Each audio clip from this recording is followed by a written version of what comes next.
Olá, amigos do canal Aprendendo sobre Mediunidade, sejam bem-vindos a mais um vídeo de estudo do Livro dos Espíritos. E hoje nós vamos continuar aqui, esse é o nosso vídeo de número 67 da sequência do nosso estudo de Livro dos Espíritos. E estamos aqui no capítulo da vida espírita, né? Segundo o nosso título principal.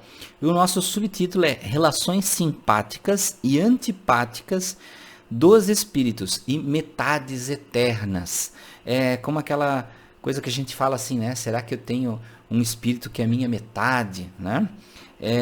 A alma gêmea. Então nós vamos aqui começar nessa parte na questão número 291. Não esqueça, para você que está assistindo agora pela primeira vez e quer começar o estudo lá desde o começo, reveja lá nossa playlist, né, desde o primeiro vídeo. O Livro dos Espíritos é orientado por questões, por números de questões, tá? Então vamos começar lá em 291. Além da semelhança geral de afinidade, há entre os espíritos afeições particulares. Um espírito pode gostar mais deste ou daquele espírito. E o espírito de verdade responde: sim, do mesmo modo que entre os homens. Todavia, o laço que une os espíritos é mais forte na ausência do corpo, por não estarem mais expostos às vicissitudes das paixões. Então, quando nós estamos fora do corpo, devido à transparência que nós temos, eu não estou falando transparência do corpo, tá? Como um fantasma transparente, mas transparência mental, transparência de desejos, de a gente poder observar a mente e o comportamento do outro. Então, por isso, os laços são mais fortes. Questão 292. Existe ódio entre os espíritos? E o espírito de verdade responde: não existe ódio senão entre os espíritos impuros, e são eles que insuflam entre vós as inimizades e as dissensões. Então, sim, existe, tá? Mas entre os espíritos que estão ainda impuros, e são eles que nos influenciam ao mal. Questão 293. Duas pessoas que foram inimigas sobre a terra conservarão ressentimento uma com a outra no mundo dos espíritos? E ele responde: não, elas compreenderão que seu ódio foi estúpido e o motivo pueril. Os espíritos imperfeitos conservam apenas uma espécie de animosidade até que estejam purificados. Se foi um interesse material que os dividiu, eles não pensarão mais nisso, por pouco que sejam desmaterializados. Se não há mais antipatia entre eles, o motivo da discussão não mais existindo, podem rever-se com prazer. Então vamos colocar algumas observações. Ele diz aqui, que duas pessoas que foram inimigas. Quando a gente fala inimigo é um negócio muito grave, né? Uma coisa muito grave.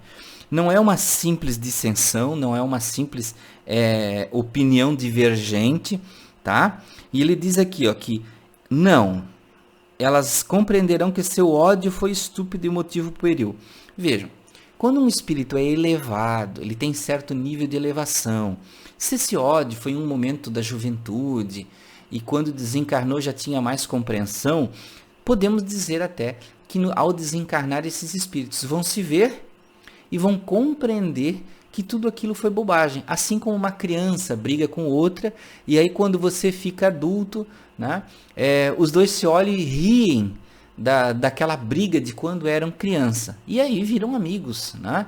Então uma coisa bem natural. Mas é claro que quando existem divergências de grande ódio, motivos de morte, motivos de ganância, muitos espíritos continuam se odiando. Mas isso depende muito do nível de cada espírito, tá? Depende muito do nível que cada espírito está, tá? Mas sim, eles carregam para o outro lado o ódio se não tiverem elevação o bastante. No mais, esses espíritos se entendem. E aí Kardec dá um exemplo aqui, né? Como dois escolares chegados à idade da razão, como eu tinha falado anteriormente, né? Reconhecem a puerilidade das desavenças que tiveram na infância e deixaram de se malquerer. Questão número 294.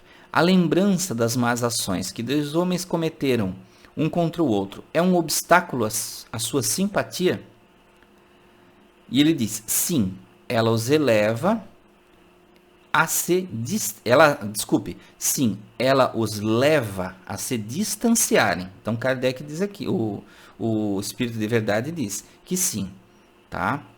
Se um cometeu com o outro alguma ação, né, contra, e eles se lembram disso, então isso os faz se distanciarem.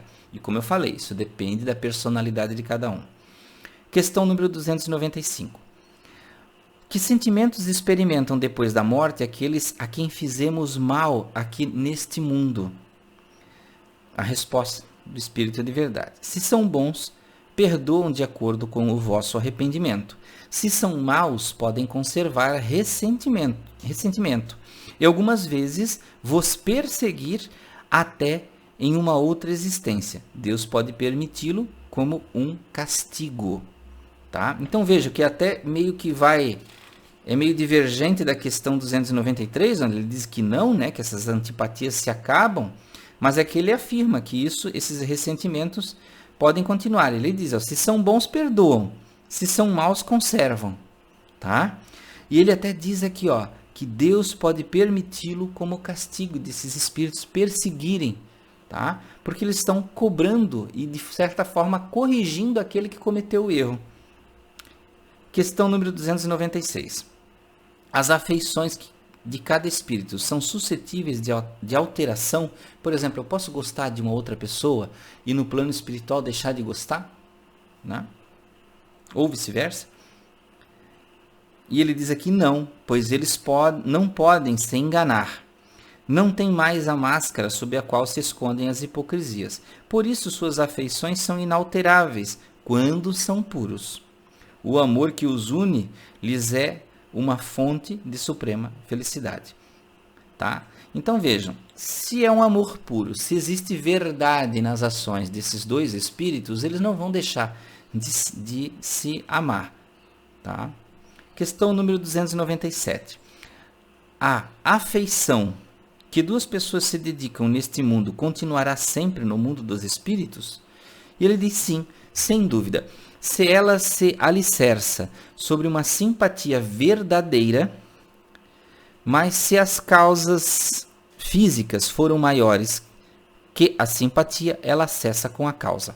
As afeições entre os espíritos são mais sólidas e mais duráveis que sobre a terra, porque não estão mais subordinadas aos caprichos dos interesses materiais e do amor próprio. Questão número 298. As almas que deverão se unir estão predestinadas a essa união desde sua origem, e cada um de nós tem alguma parte do universo, sua metade, a qual se unirá fatalmente um dia.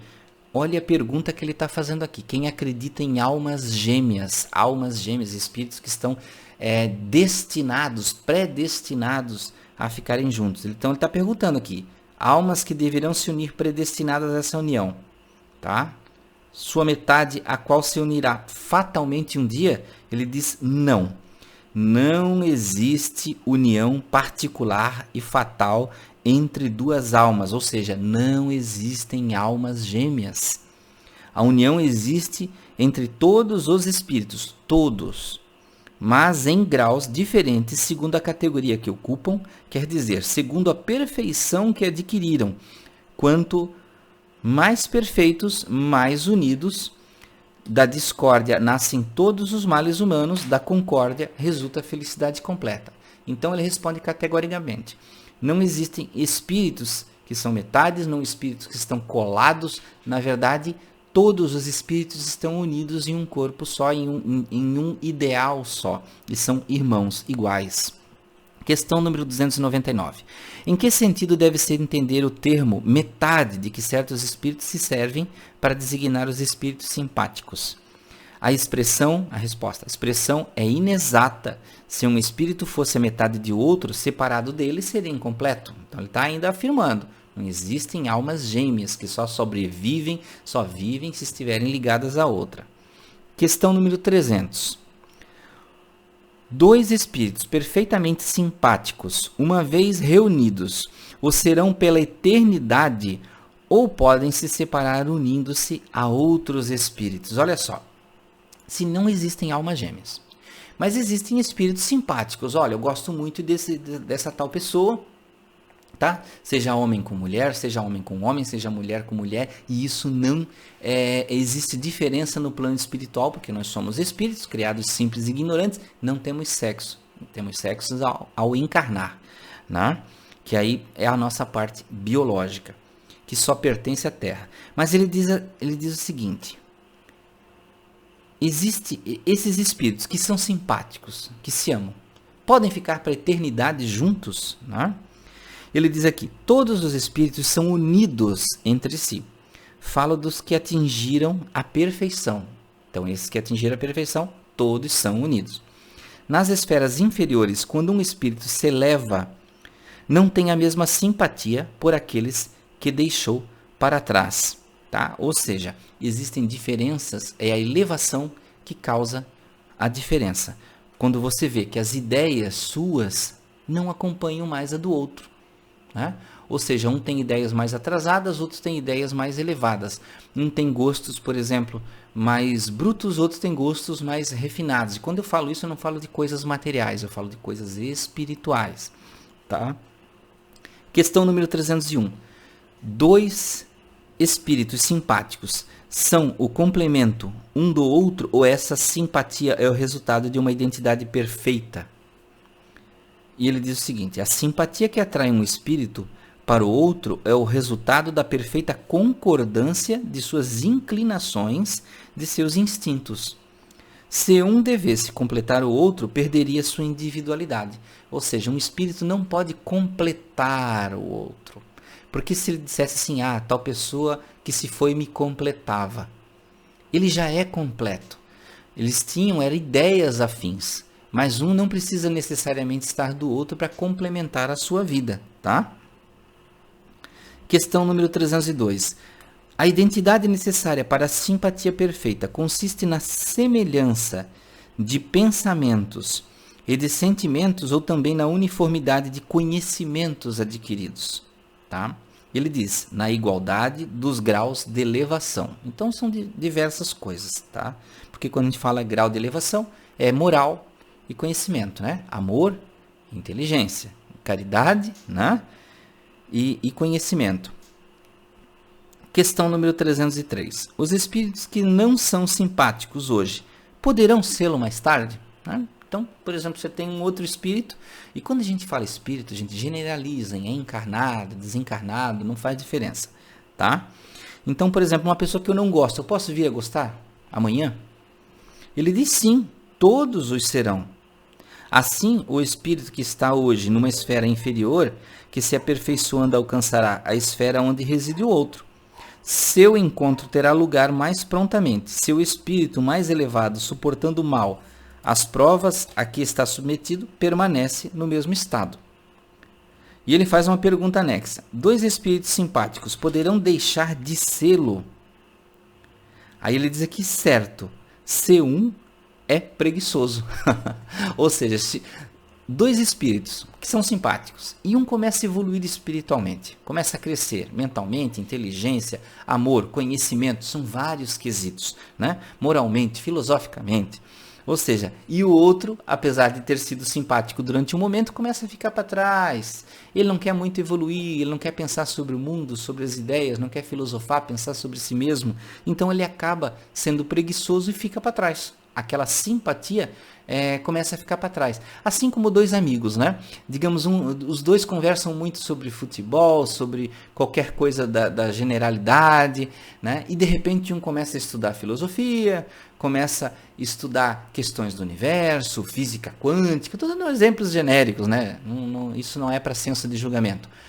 Aquele que está estudando mais, ele começa a se interessar sobre outros assuntos. Quando ele vai chegar para conversar com aquele que gosta de assuntos mais do dia a dia, mais comezinho, ele vai ver que não tem mais conversa, né?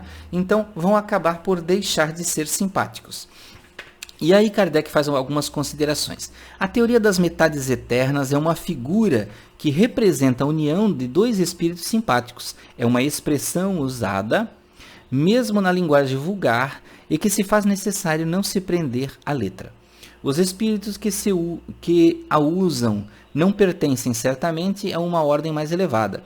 A esfera de suas ideias é necessariamente limitada e eles expressam seus pensamentos pelos termos de que se serviram durante a vida corporal. É preciso, portanto, rejeitar essa ideia de que dois espíritos criados um para o outro deverão um dia fatalmente reunir-se na eternidade, depois de estarem separados durante um lapso de tempo mais ou menos longo. Então, Kardec ainda termina desfazendo toda essa teoria de existem espíritos metades colados que têm que ficar pela eternidade. Isso não existe. Os espíritos simpatizam uns com os outros, estão todos, na verdade, ligados, todos são metades, mas não quer dizer que você dependa, você é único, você é íntegro, integral, né? Como um ser, como um espírito, como uma consciência do universo. Então, meus amigos, finalizamos por aqui esse estudo, que falamos até dessas metades eternas, né? E vamos continuar no próximo, no título Lembrança da Existência Corporal, lembrar-se dessa existência, lá na questão 304. Muito obrigado por ficarem até aqui em mais um estudo de O Livro dos Espíritos.